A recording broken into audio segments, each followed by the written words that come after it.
कुछ महत्वपूर्ण प्रभावशाली बलारिष्ट भंग योग। नंबर 1 लिखिए।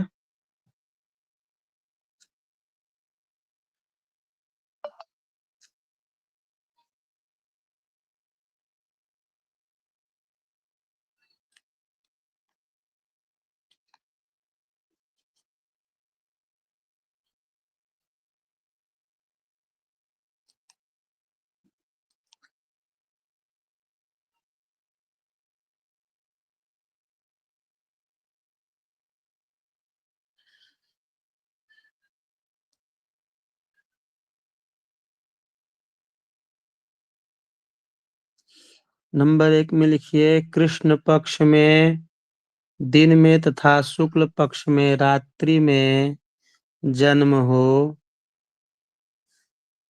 शुक्ल पक्ष में दिन में, कृष्ण पक्ष में कृष्ण पक्ष में दिन में, शुक्ल पक्ष में रात्रि में जन्म हो।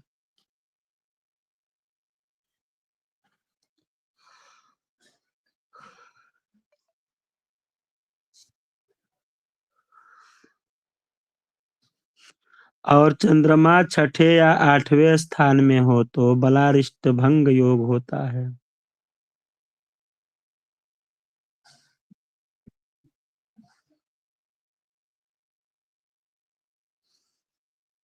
तो बलारिष्ट भंग योग होता है।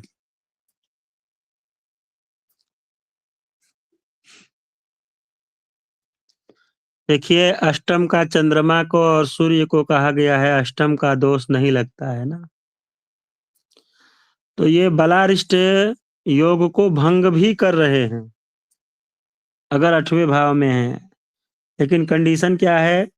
कृष्ण पक्ष में दिन में तथा शुक्ल पक्ष में रात्रि में जन्म हो और चंद्रमा छठे 8वें स्थान में हो तो बलारिष्ट भंग योग होता है।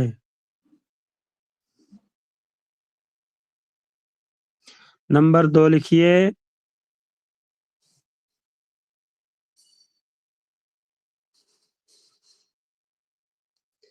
जन्म राशि का स्वामी अथवा शुभ ग्रह केंद्र स्थानों में हो। जन्म राशि का स्वामी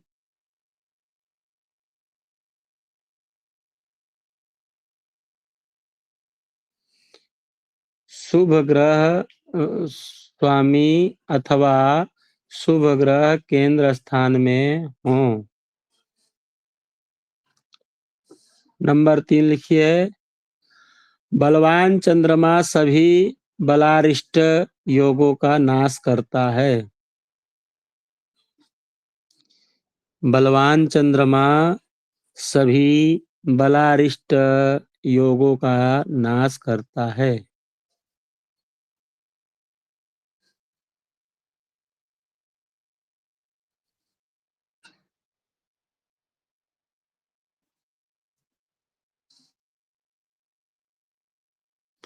नंबर 4 लिखिए। उच्च का चंद्रमा केंद्र भाव में स्थित हो। उच्च का चंद्रमा केंद्र भाव में स्थित हो तथा शुभ ग्रह उसे देखते हो तो बलारिष्ट भंग योग होता है। उच्च का चंद्रमा केंद्र भाव में स्थित हो तथा शुभ ग्रह उसे देखते हो तो सभी बलारिष्ट योग भंग हो जाते हैं।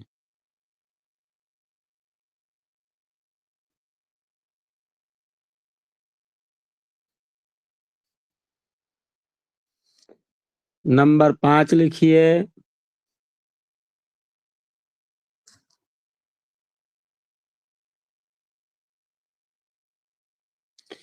कर्क मेष या वृष राशि का राहु लग्न में हो तो। कर्क मेष या वृष राशि का राहु लग्न में हो तो परम रक्षक होता है। परम रक्षक होता है।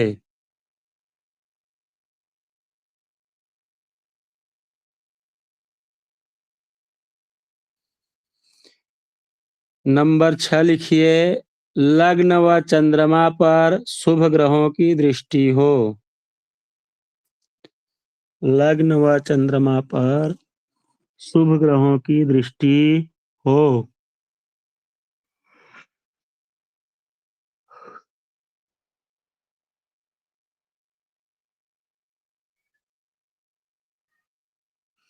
नंबर 7, मंगल, शनि या राहु 3, 6, 11 भाव में हो।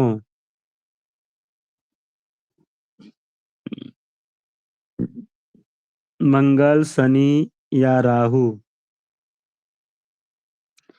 3, 6, 11 भाव में हो।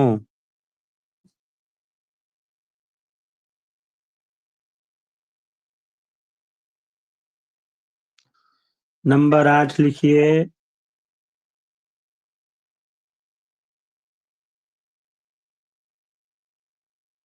बृहस्पति केंद्र में हो अथवा अपनी राशि या उच्च राशि में हो तो बहुत से दोषों का नाश करता है।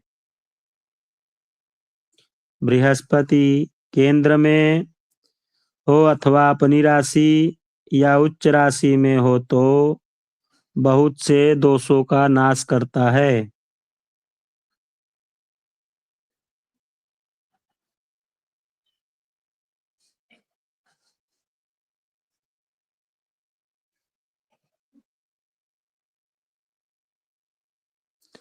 नंबर 9 लिखिए,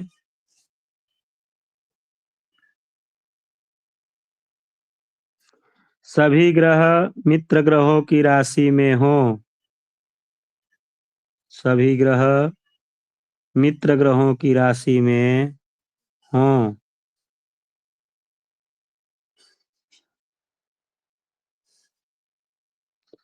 नंबर 10 लिखिए, सभी ग्रह शुभ ग्रहों के नवमांश में हों।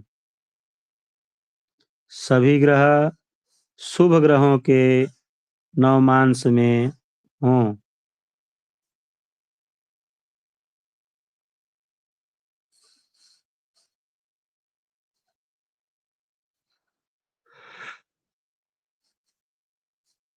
नोट में लिखिए, नोट।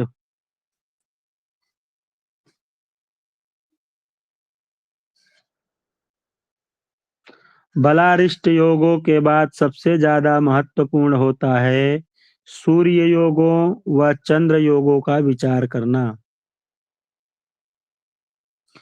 बलारिष्ट योगों के बाद सबसे ज्यादा महत्वपूर्ण होता है सूर्य योगों व चंद्र योगों का विचार करना।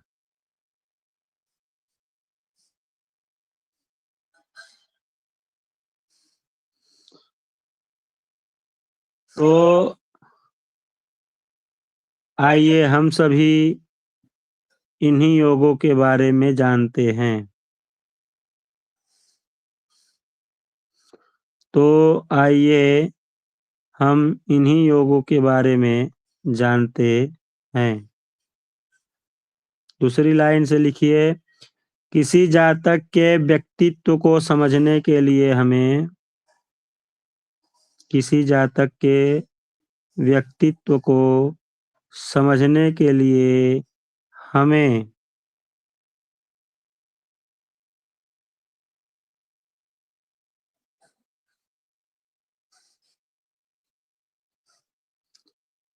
जन्म कुंडली में सूर्य व चंद्रमा के संबंधों को देखना चाहिए। हमें सूर्य व चंद्रमा के संबंधों को देखना चाहिए।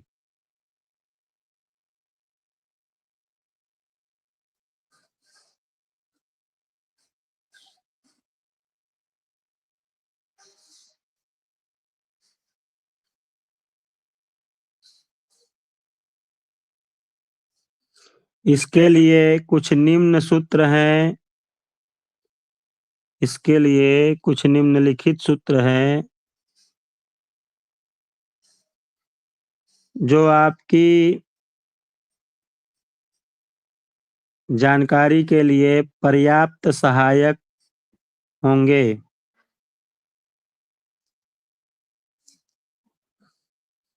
जो आपकी जानकारी के लिए पर्याप्त सहायक होंगे।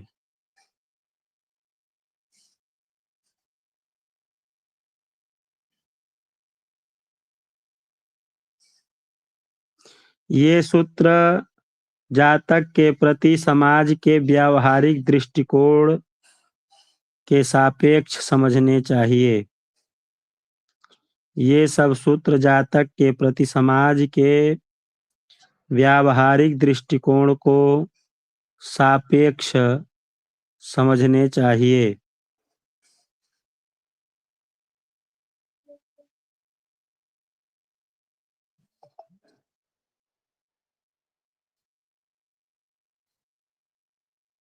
नंबर 1 लिखिए।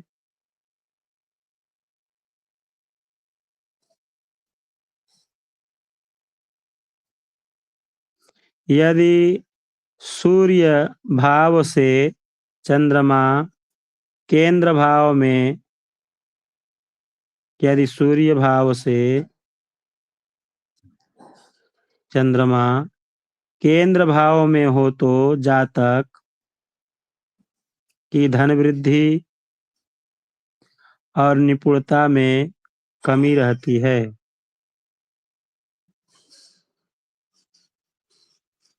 यदि सूर्य स्थित भाव से चंद्रमा केंद्र भाव में हो तो जातक की धन वृद्धि और निपुणता में कमी रहती है।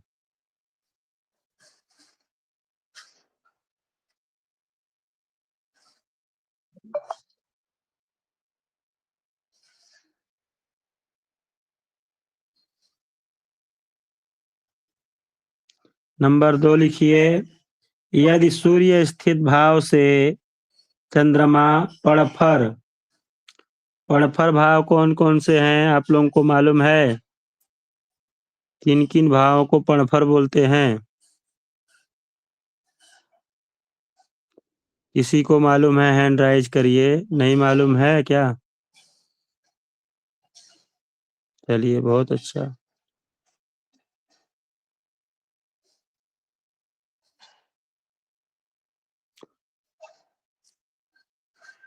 यदि सूर्य स्थित भाव से चंद्रमा पड़फर यानी 2, 5, 8, 11 भाव में हो तो जातक की धन वृद्धि और निपुणता मध्यम होती है।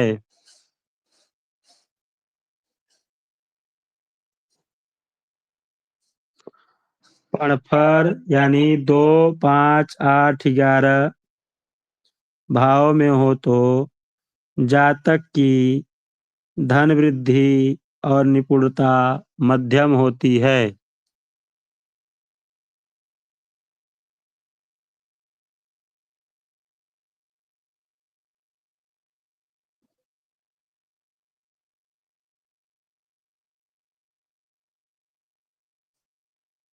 नंबर 3 लिखिए।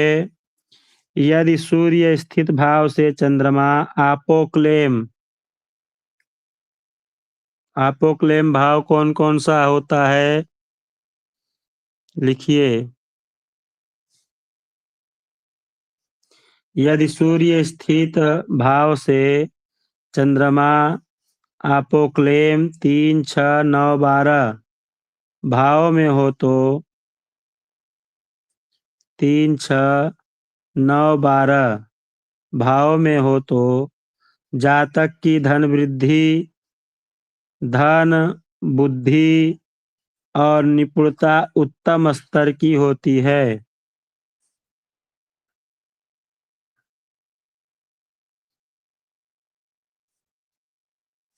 3, 6, 9, 12 भाव में हो तो जातक की धन वृद्धि, बुद्धि और निपुणता उत्तम स्तर की होती है।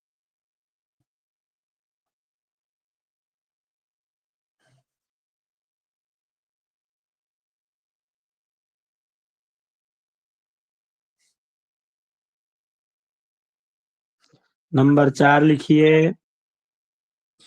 यदि दिन में जन्म हो और चंद्रमा गुरु से दृष्ट हो। यदि दिन में जन्म हो और चंद्रमा गुरु से दृष्ट हो।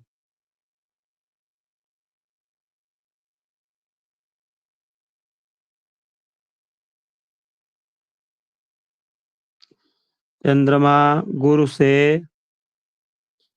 दृष्ट हो तथा अपने या अपने अधिमित्र के नवमांश में हो तो, तथा अपने या अपने अधिमित्र के नवमांश में हो तो जातक धनी और सुखी होता है। तो जातक धनी और सुखी होता है।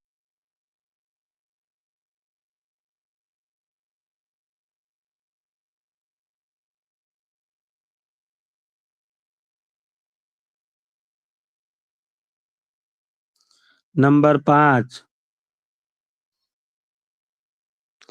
यदि रात्रि का जन्म हो और पूर्वोक्त योग बने लेकिन चंद्रमा पर गुरु की दृष्टि न हो तो।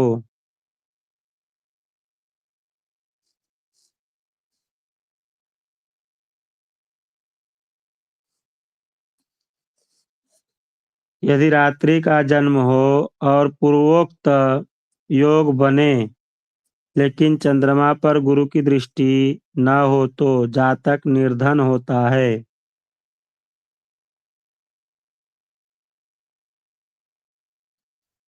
जातक निर्धन होता है।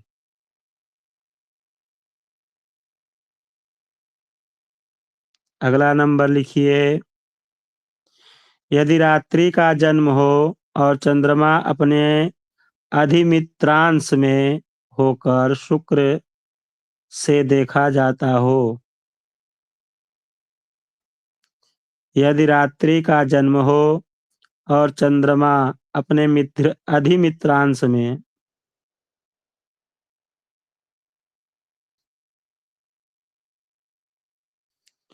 यदि रात्रि का जन्म हो और चंद्रमा अपने अधिमित्रांश में होकर शुक्र से देखा जाता हो तो, शुक्र से देखा जाता हो तो मनुष्य धनवान होता है तथा उसका वैभव राजा के समान होता है। मनुष्य राजा होता है, मनुष्य धनवान होता है तथा उसका वैभव राजा के समान होता है।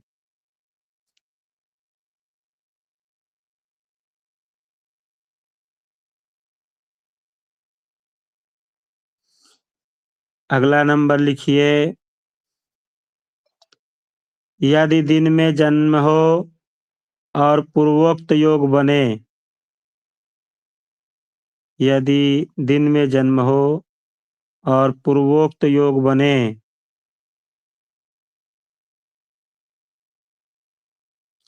लेकिन चंद्रमा पर शुक्र की दृष्टि न हो तो जातक निर्धन होता है।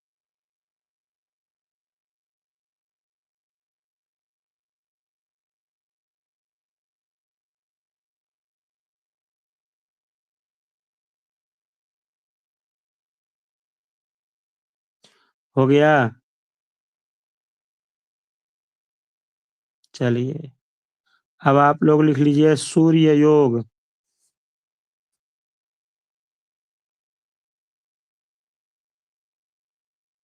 सूर्य योग या सूर्य के द्वारा बनने वाले योग।